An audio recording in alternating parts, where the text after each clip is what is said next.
So I'm assuming everybody can see that. I'll just push on until somebody tells me to the contrary. So what are we going to do? Hopefully just run through things so that you're confident with eye stuff. I mean, medical school was, you know, a couple of years ago, and you probably didn't have a huge amount. Even Leeds, that we try hard, doesn't have a huge amount of ophthalmology teaching, which to a certain extent is fine, because a lot of other things are more important in the great scheme of life. But there are quite a few people. The number of presentations to GP practices is relatively high with eye conditions. So it's important just to have a framework, really, just as you will come across people with eye problems all the way through medicine, probably. So just going to mention the common things seen in A&E and the wards and in GP practice, and then really when to refer, and just hopefully some refreshers, really. The most important thing from eye point of view is please, please, please join in. If you want to just shout out, you don't have to have your cameras on, as I probably won't be able to see them all anyway. But please, I won't be able to see the chat. I know Vash will tell me, but please just shout out if there's anything that you need or you would like to go through at any point in time. I really don't mind. So just a very quick refresher, you've got your orbit, and as actually Toria just mentioned, just think of it as it is a compartment, it's a bony wall, and things come in and out, mainly through the little hole at the back, the optic foramen. And you've then got a band at the front, which stops things then protruding forward, and that's the orbital septum. And that runs, it's not on this picture, but it runs from all the way around the orbit and then merges into the tarsal plates in the eyelids. So that's really your tough barrier that stops things from the skin going into the orbit and things from the orbit coming out, which can be good and bad. So just bear that in mind. You've got your tear gland here that produces your tears. You've got your drainage system over here. So that's your lacrimal, your tear sac. That runs down and drains into your nose. And then really you've just got your eyeball rattling around with its nice big cushion of fat, orbital fat, which will keep it all protected. And that's really it. I don't really need to know much more from that point of view. I am going to leave this a teensy bit because everything is clear. That's why we see, and that's really the purpose of the eyes. And that's sometimes difficult to sort of remember when people come and complain of lots of other things. We sort of lose the fact that we're there to see, and that's really the most important thing. So everything's really nice and clear. You've got a clear cornea, clear fluids in the aqueous, clear lens, clear vitreous, and then you've got your film on the camera, and then you've got your nerve that takes everything to the brain with a few little bits and pieces on the way through. Your tough outer sclera is the same structure as your cornea. It's just that the cornea is clear because it's got some special cells on the inside that pump constantly, and they're the endothelial cells, which is important for one of the causes of acute red eyes. So just bear that in mind. It would normally stay nice and clear, but it relies on these little endothelial cells to work the little socks off and keep it nice and clear. The iris, which is part of the vascular layer in the eye, then runs through to the uvea and the choroid at the back of the eye. That's basically just full of blood vessels. So if you think of the iris, or what we see as the pupil when it moves, the pupil is obviously the space in the middle, and the iris is the colour bit we see around the outside. That's full of lots and lots and lots of blood vessels. So that's important for trauma and important for a few other things as well. So just bear that in mind. And then obviously you've got the retina, and then on the top of that you've got the conjunctiva, which is like the skin. It has a fold, which is quite nicely shown here. And that's important because if people lose the contact lenses or they've got something in the eye, it can't disappear behind the back of the eye. It just isn't physically possible. It folds, it comes forward and lines the underside of your eyelid, and then just merges with the skin and the lash line. So that's not an infinite space. It does stop. Okay, so if somebody does lose a contact lens, just put some yellow dye in, it'll stain, and you should be able to see it by sweeping a little bit of cotton bud around. So those are basically your anatomy. The thing that is important just to remember is that the conjunctiva is a superficial layer. Oops, sorry, I don't quite know what happened there. Conjunctiva is a superficial layer, and the deeper layer is a sclera, but they're both relatively tight. So what do you need to ask, really, if anybody comes in with a visual problem? Most important is, what's the vision? What's the quality of the vision? Is it hazy? Is it distorted? Is there something missing in the corner? They're relatively simple questions. There's nothing stunning or outrageous. And in fact, most of the patients will probably proffer the answers if you give them a little space and time. Same with pain. Usually people are very keen to tell you all about their pain, where it's from, where it goes to, how long it's been there for. If they are being a bit vague, just do your standard questions on pain. And also, I haven't really mentioned this in my talk, but obviously what the patients value the pain score, how how much do they think it's painful? It's actually a really important point. Sticky eyes. Is it sticky? Is it watery? Sometimes it's difficult to work out whether somebody's vision is a bit blurred because they've got a sticky eye, and then as soon as they blink, that lump of goo that's on the front of the eye gets blinked away, and then the vision improves.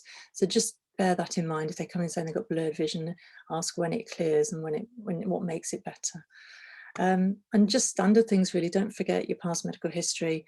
Diabetes is everywhere, as we know, and it's involved in lots and lots of different conditions, and nonetheless, you know, there's quite a few that systemically affects the eye. Things like polymyalgia rheumatica in the older generation, don't forget to ask that if they've got visual problems. And definitely contact lens wear if they've got a red eye. It's relatively ubiquitous now. I mean, people like me wear my glasses for work. I wear soft contact lenses when I do sport, disposables, and I wear gas permeable lenses at other times. So just because somebody is wearing their glasses doesn't mean, when you see them, doesn't mean that they haven't had contact lenses in. They're just not wearing at that moment in time. So this is going to be really difficult. Potentially I should have done a Mentimeter, which would have been a little bit easier to get some feedback. But do put in the chat, what do you think is going on, bless, with Kevin? He's quite young. He's just had a pink eye for a couple of weeks, and it's a bit irritable, a little bit watery, and a little bit of stickiness, not really. And he's had some treatment from his GP, but there's no help. What's the number one problem? And as you can see, looking at this photograph, the cornea is nice and clear, which is really important. You've got a good reflex from the camera that's been used to take the photograph, or the slit lamp. So the cornea is nice and clear. You can see the iris details, and that's really important. So you can see through the cornea, and that's nice and clear. The pupil looks nice and round, which is normal. And then you just got this redness, sort of generalized redness. Can you see the chat, Caroline? At the moment, I'm trying to get it up and I couldn't actually see it. Let me just try again. It should show up at the bottom. Yeah, found it. No, it's all right. It got hidden behind my list of people who are here. Sorry. Right. Oh, there we go. Oh, thanks. Conjunctivitis, absolutely. So the most likely thing is conjunctivitis. Okay, there's various forms of conjunctivitis, and those are the things not to forget. So he's had antibiotic ointment from his GP. That will treat, mostly it's chloramphenicol. That's the standard go-to. There are rare cases of an idiosyncratic reaction with aplastic anemia, but it is incredibly rare. And we do give it out in the eye department by the bucket load. And we very rarely get people with even allergies, very few people with allergies, let alone anything else. So that's usually what's given out first line. And it's cheap and it's easily available. And that sort of implies that it's probably not a bacterial conjunctivitis. Okay. And it could be an allergic reaction as well. So you could have an allergic conjunctivitis. Bearing in mind with these, the vision is okay. All right. So number one is viral. Okay, really common. And one of the things actually you don't really get in COVID, amazingly, you do get adenoviral, especially, is a very easily passed on transmitted viral conjunctivitis. So easy to transmit that if you use, say, an ophthalmoscope, that somebody who's had a pink eye, you will very most likely pick it up from just the fact their lashes have touched the ophthalmoscope. It is so easy to pass on. That was the thing that we used to scrub the slit lamps down when we saw people we thought had a viral conjunctivitis, obviously pre-COVID, where we do it, and obviously now in much more vigor. But everything was clean because it is so easy to pass on. So viral number one, self-limiting. The treatment, potentially, we usually give antibiotics, although obviously for the majority we don't need to. Cold compresses are actually really good. The eyes feel sore, and if you get something cold, bag of peas, that sort of thing, it really can make some people's eyes feel a lot better. It can look absolutely miserable. You can get a lot of swelling of the conjunctiva, and you can get these bobbly bits, which you won't need to worry about. But if you pull the eyelid down, you can see changes in the conjunctiva. But the overriding thing is the vision is normal, the cornea is nice and clear. Okay. So bacteria is much, much less common. And don't forget chlamydial. With an 18-year-old young lad, he could actually have a chlamydial conjunctivitis. And that's obviously a sexually transmitted disease. And we would then send off for contact tracing if we thought we had a person with that. It tends to be a unilateral. Viral can be unilateral initially, but invariably goes to the other eye just because the tears will wash over and transmit the infection across.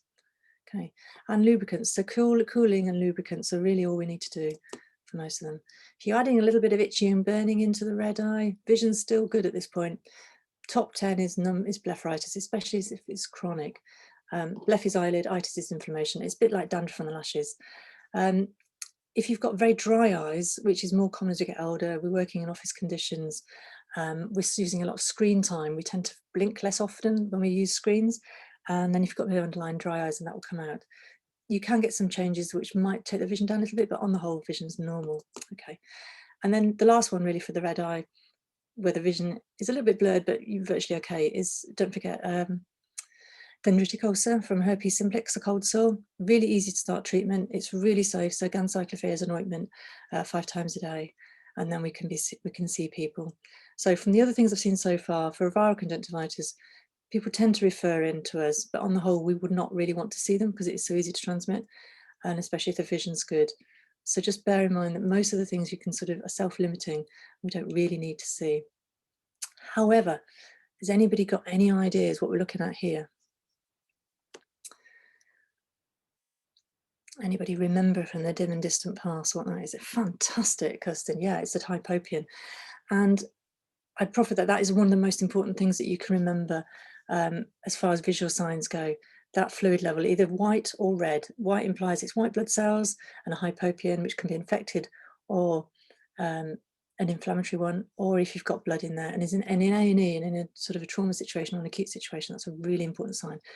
If you've got either of those, any of these signs, definitely you need to call the on-call ophthalmologist if you can find them. Bear in mind, we still do shifts sorry, we don't do shifts, we still do on-call. So our doctors are on-call the night and then they work the following day. So they're less likely to be around, but we need to see them. That's sort of an acute emergency. So that can come from, down here, it can come from an infection in the cornea, so an ulcer. Don't forget to ask about contact lenses. Or you can get really nasty infections if you've got somebody's immunocompromised, such as an IV drug abuser, and that's a sort of a fungal keratitis. So you can easily see that the cornea clearly isn't looking right, and that's the way the bugs have got inside the eye. Acanthamoeba is a really nasty bug. It's ubiquitous in our water. It just lives in tap water. It doesn't cause us any problems, and until it sticks to your contact lens material, embeds itself in the cornea, and then decides that's where it would really like to live. That can give you various signs, but the most important thing is it's usually contact lens wearers, and it's really painful. So people complain of a lot of pain. Most of these, even with a nasty corneal infection and things like simplex, cold sores, they're not that uncomfortable, amazingly. It's really the acanthamoeba that is painful. Okay, most people don't have sort of middling pain, but acanthamoeba, that'll be sort of 8 9s out of 10s. Okay. So young lady called Natalie, she's got a little bit of blurring, bit of a red eye, a little bit of pain, bit of discomfort, but it's really bad when she looks at bright lights, and she's wearing sunglasses when she comes in, and a little bit of watering. Has anybody got, so it's not dischargey and it's not sticky and it's not itchy or burny, so that sort of rules out a few things. Of the big things that cause red eye, any ideas?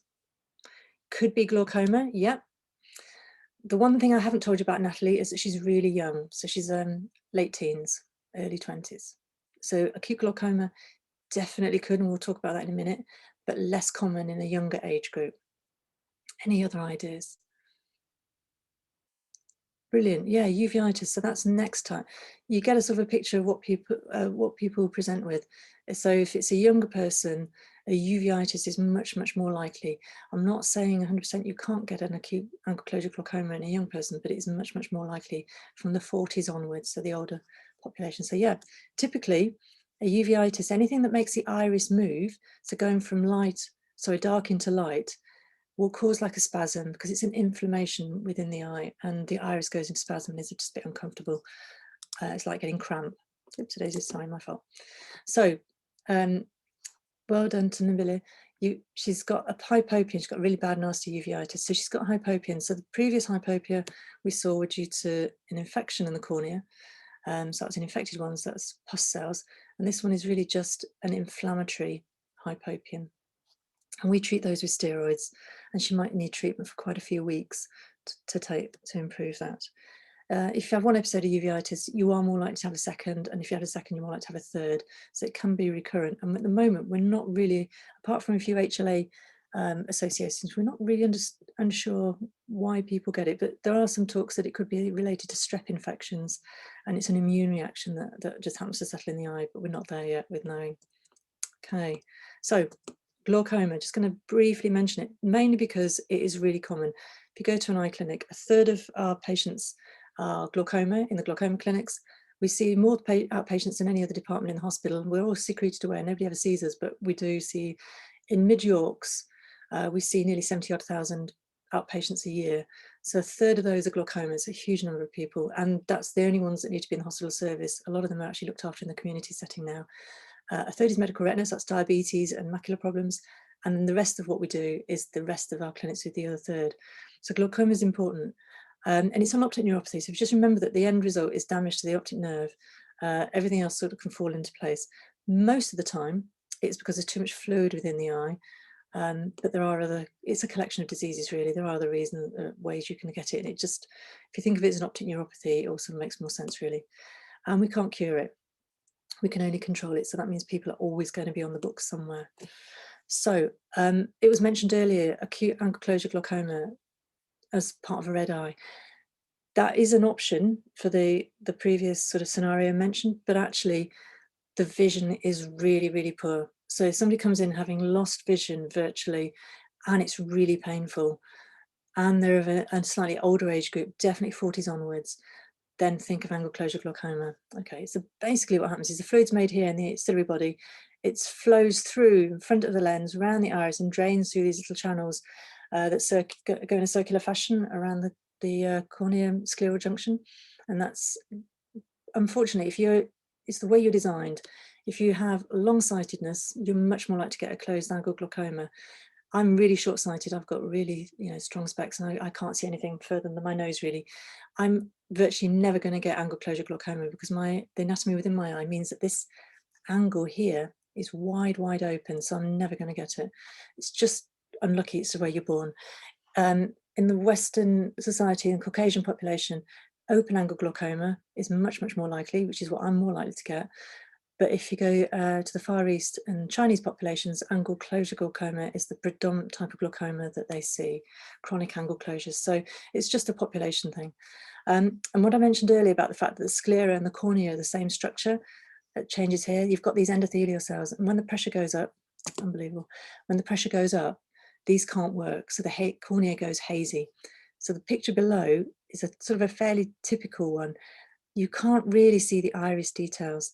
The thing that goes with that is that you get ischemia of the iris, so it stops moving. So it gets fixed in a sort of a mid-dilated position. And it feels really firm. It sounds an odd thing, but if you ask the patients to gently close their eyes, just gently touch on the top, if you feel you're right, it's just got a bit of springiness to it. If somebody has angle closure glaucoma, it is rock hard. It's like a stone. It really feels different. That's because the pressure in the eye has gone up, and this angle has been closed off. But unfortunately, the ciliary body continues to produce fluid. And those are the classics, really. Really painful. It can be it is a really bad pain. You're talking 10 out of 10 really. People can come in vomiting, and they can even get abdominal symptoms and be systemically unwell with it and be vomiting. It's really not nice. So always bear that in mind. There's obviously a gradual building up towards the angle closure, so you can get intermittent problems where the episode can be broken by the patient. So in fact, the pupil maybe goes small, so they go into bright lights, the pupil comes down, it pulls the iris out of that angle, and actually that breaks the cycle. So they can get some warning signs before they get full-blown angle closure. So just bear that in mind. And what we do is we need to lower the pressure. So we just give basically a diuretic, and the best one that we use works well is actually acetazolamide, which was related to the sulfonamide antibiotics. It's an old drug, and that shifts fluid out really quickly. We give a bolus IV. I've even had people who've been confident enough in A&E in Dewsbury a while ago to say that one of the trainees, that they thought their patient had acute angle closure glaucoma and did start treatment, and they were absolutely spot on. So it's a relatively easy thing once you think about what goes with it. So that's it. So that's the two primary glaucomas, as the open and the closed angles. Most of the patients we have going through our clinics are actually the open angle type, which comes on gradually. Opticians do a routine check. It's like having your blood pressure checked. You don't know you've got high blood pressure until somebody bothers taking it. So it's a little bit like that with glaucoma. The opticians will check the pressure within your eye for everybody in this country over the age of 40. It's one of their routine checks. But to be fair, some of the bigger chains will do it on younger people anyway. Okay, so I know I'm running out of time, so I'm just going to scoot through. Lumps and bumps. What you need to know on this is that an infection in the skin, or has it gone between that structure I mentioned, the septum, and has it gone to the back of the eye? So that could have started from something like this, and there's lots of names: stye, hordeolum, chalazion, meibomium cyst, all generic terms for an infection of one of the glands at the base of the lashes. So what we need to know is the picture on the left, is that in front of the eye only, or has it gone back? And what we really need to know is, is it likely to form compartment syndrome, really? Is it going to cause problems with the optic nerve, and is it going to get squashed? And obviously if the optic nerve gets squashed, things aren't good for your vision. So the most sensitive test for for whether the optic nerve's been affected is actually pupil reactions. Okay, so, and it's not shining the light in one eye and then taking it away. What you need to do is you need to shine the light between both eyes, going slowly. So take the light below, ask the patient to focus in the distance, and you're looking at the speed of constriction each time the light goes onto the pupil, and you're comparing the two eyes, and you're comparing the one that's obviously not looking good with the one that is hopefully normal. And if it's slightly slower, so you shine the light in the bad eye and it takes a little lag before it then constricts, that means there's some delay in the transmission of the nerve signals from the retina to the brain, and that's likely to indicate that you've got something pressing on the optic nerve, such as an orbital cellulitis with a build-up in pressure at the back. So if you can't do anything else, just remember the afferent pupil defects, do your pupil reactions. Okay, same with trauma. If you've got a fracture of the orbital wall, pupil reactions are really sensitive, as is vision. Okay, but to be fair, pupil reactions is a much more subtle, earlier sign than the vision. So do that, please. Okay, just a couple of slides on sort of what not to forget, really. Just remember the things about loss of vision in an emergency situation: retinal detachment, happening really short-sighted people like me, trauma, post-boxing, thump to the head in a rugby match. So detached retina gives you loss of field, can give you floating things if you've burst a little blood vessel and you get these showers of blood in the vitreous. So floaters, flashing lights, the retina has no pain endings, it just responds with light. So if you've got flashes, think about the detached retina, whether that's being affected. Loss of vision, cataracts, it's really common. We're all going to get one as we get older. Macular degeneration, much older age group. If you've got things like distortion of vision, because the macula is the bit we use for reading, if that's got fluid from leaking new blood vessels, it'll distort the cones in that area and it'll make the vision look a bit wobbly. Do window frames look straight, that sort of thing. And don't forget systemic problems. So polymyalgia rheumaticum, giant cell arteritis, things like diabetes, are they vascular paths? CVAs and TIAs happen in the eye. So you can get vein occlusions in the eye and you can get arterial occlusions as well. And they can both take vision down quite suddenly. But most people will have diabetes, hypertension, high cholesterol, that sort of thing, be smokers, that sort of thing. And don't forget diabetic retinopathy and sudden onset of vitreous hemorrhages if they're not well controlled.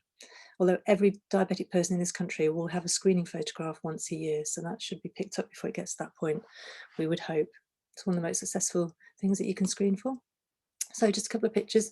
If you're looking in, you're not sure, a detached retina, it's a greyish sheet really, and it'll be out of focus. So if we ever get back to looking in the back of people's eyes with the direct ophthalmoscope, you might just see something a bit blurred in front of what you think is a normal retina. That's likely to be detached retina, and that's a complete detachment. It usually happens in people like boxers.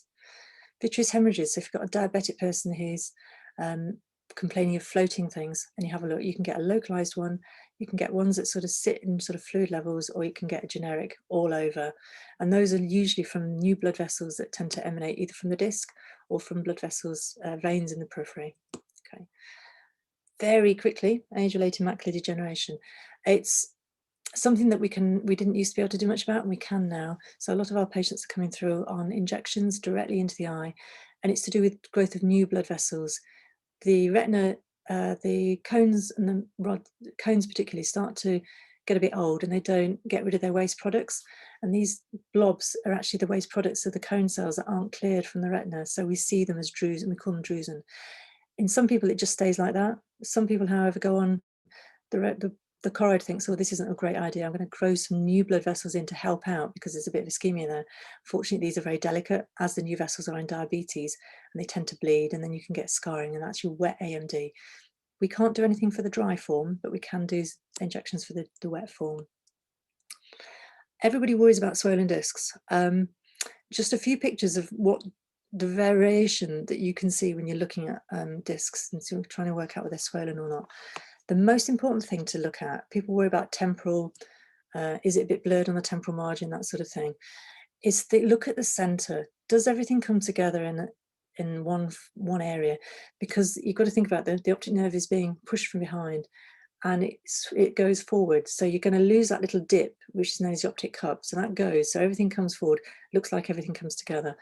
Have you got little hemorrhages, little splinter hemorrhages, a telltale of acute raised, acutely swollen disc? It's bilateral, it's raised intracranial pressure. So just look at the whole of the disc margin. Do all the blood vessels come together? And are the little hemorrhages? So these three pictures are more acutely what you'd see if you had somebody with acute raised intracranial pressure. And this one top left is more sort of a chronic. There's no hemorrhages, but it just doesn't look right. There are other reasons why the discs can look like that, but that's for us to sort out. So just sort of rounding up really. So just red flags. Classic loss of vision and headache, giant-cell arteritis until proven otherwise, especially in an older population. Virtually never get it in anybody under 50. And by the time you hit your 60s, 70s and 80s, much, much more likely. And they think that GCA and PMR are part of the same spectrum, the same disease. So headache, double vision, haven't really talked about this, but think aneurysm. So third nerve palsy and a headache, youngish person particularly, think aneurysm until proven otherwise. And eye pain, severe loss of vision, and a red eye is angle closure. Okay, all of which to a certain extent we see in the eye departments as primary presentations because people with double vision will come to us. But if you see in A&E, that's really the one we need to see about. To be fair, those can be treated by other departments as well as us. Okay, and just very last, I've rambled on quite a lot and I didn't really give anybody any opportunities to ask questions, but just bear in mind, sometimes side effects of drugs can be useful. And this is one of the ladies who was just coming through our normal glaucoma clinic, and she's had yellow dye put in. That's just what we do when we do the pressures, but she's got very dark, long eyelashes. And that's actually a side effect of Lumigan, one of the drops we use called bimatoprost, which is a glaucoma treatment, and it clears the fluid away more quickly. And in fact, when Allergan realised that, they actually now market it as something that makes your eyelashes go thicker, darker and longer. So there you go. Not all side effects are bad. And thank you. It's a very quick whiz through, so I'm sorry about the breakneck pace. But if there's anything I haven't answered, anybody's got some burning questions, please do.